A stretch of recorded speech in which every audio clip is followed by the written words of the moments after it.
First আমি কাঁচা রান্না করবো বেগুন দিয়ে। এই যে বেগুনটাকে ভেজে নিচ্ছি, টমেটো দিয়ে কাঁচা রান্না করবো। তো এই মাথাগুলো রেখে দেবো, খালি মাছগুলো করবো। কাঁচা লঙ্কা কেটে নিয়েছি, আর এই কাঁচা লঙ্কা এটা পেস্ট করবো।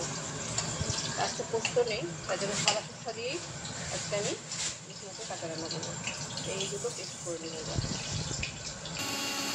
মশলাটা মিক্সিতে পেস্ট করে নিচ্ছি। বেগুনটা লাল করে ভেজে নিলাম, টমেটোটা ভেজে নেব।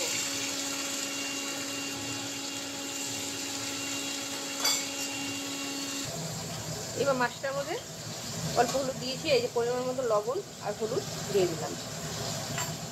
এইবার সরষের তেল দিয়ে দেবো, কাঁচা তেল।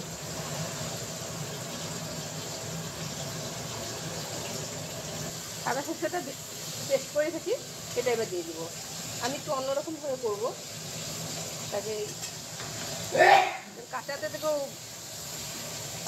বেগুনও দেয় না আর টমেটোও দেয় না, আমি একটু ওটা দিয়ে করবো।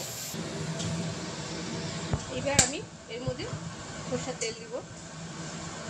আমি অন্যরকমভাবে একটু কাঁচা রান্না করি, সবার রান্না আলাদা আলাদা। শুকনো লঙ্কা তেজপাতা সম্বাদ দিব,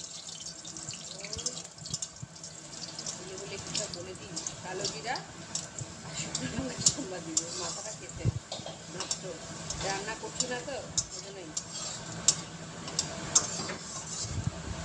এবার মাছটাতে হলুদ লবণ সব সাদা সর্ষে সব এবার কাঁচা তেল সব দিয়ে মেখে নিলাম। মেখে নিয়ে এবার আমি সম্পূর্ণটা এটা কড়াইতে দিয়ে দেবো।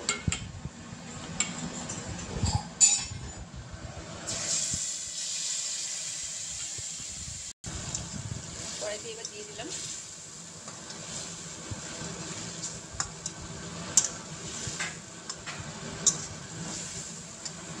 একটু জল দেবো এর মধ্যে, মশলা ধোয়ার জলটা দিয়ে দিলাম।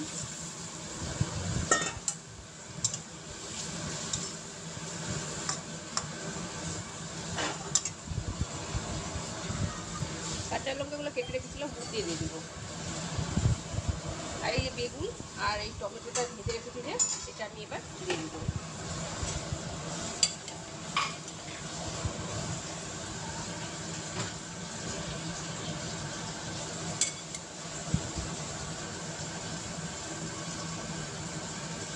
এবার এটা আমি ঢেকে দিব। 2 মিনিট ঢেকে একটু আঁচ কমিয়ে রাখবো। দেখুন আর একটু হবে। বেগুন দিয়ে টমেটো দিয়ে কাঁচা রান্না, এরকম করে রান্না করে খেয়ে দেখবেন কেমন লাগছে।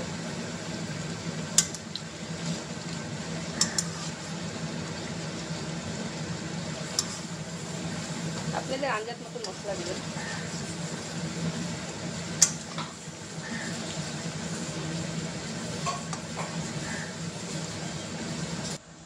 এই যে আমার হয়ে গেছে, একটু কাঁচা তেল দিয়ে নামিয়ে দিব।